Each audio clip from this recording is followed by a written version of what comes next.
sendo que o principal problema que nós temos hoje está associado ainda à resistência ao principal herbicida utilizado nos últimos anos, que é o glifosato. Atualmente nós temos 13 espécies que apresentam resistência a esse herbicida, que foram selecionadas como sendo resistentes a ele. Considerada uma planta daninha agressiva com elevada habilidade competitiva, dependendo da espécie de caruru e densidade populacional, perdas de produtividade superiores a 91% podem ser observadas em milho, 79% em soja e até 77% em algodão. Além disso, a maioria das espécies de caruru apresenta rápido crescimento, podendo crescer até 6 centímetros por dia, como é o caso do caruru gigante. E se você quer saber mais sobre o manejo e controle de caruru, fica ligado que está começando mais uma missão Mais Soja Controle Absoluto.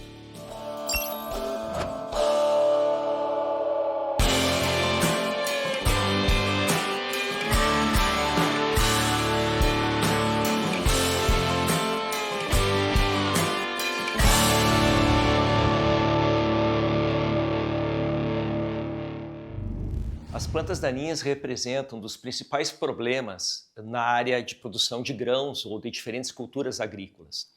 Ao longo do tempo, o uso repetido da mesma técnica, ou seja, controle químico ou qualquer prática usada repetidamente, ela acaba por selecionar biótipos resistentes ou plantas daninhas que antes eram sensíveis e começa a selecionar indivíduos dentro dessa população que não são controlados por determinado herbicida.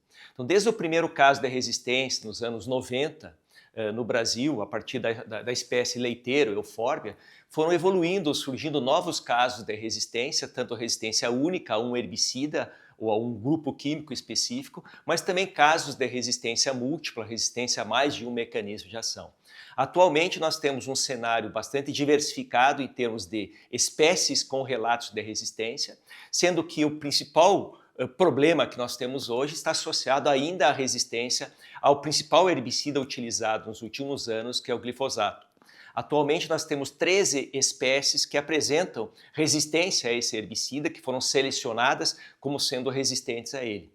Nos últimos anos a gente tem visto principalmente a evolução do caso de resistência múltipla, ou seja, a resistência ao herbicida EPS-PS, ao glifosato, e também resistência a outros herbicidas, como por exemplo o caso do capim amargoso, do capim pé de galinha, que apresentam resistência hoje ao herbicida glifosato e a herbicidas inibidores da CCase, que são os graminicidas.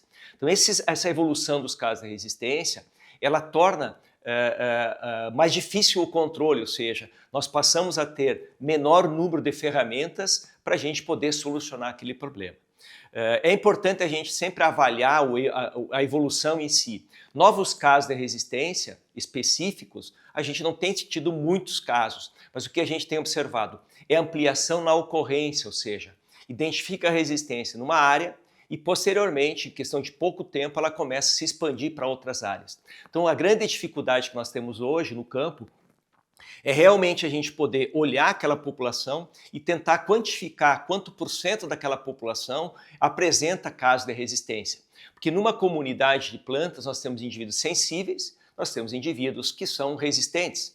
Então quanto maior o número de indivíduos resistentes, mais vai sobrar no momento que eu adotar aquela estratégia, aquele herbicida que no caso está associado à resistência.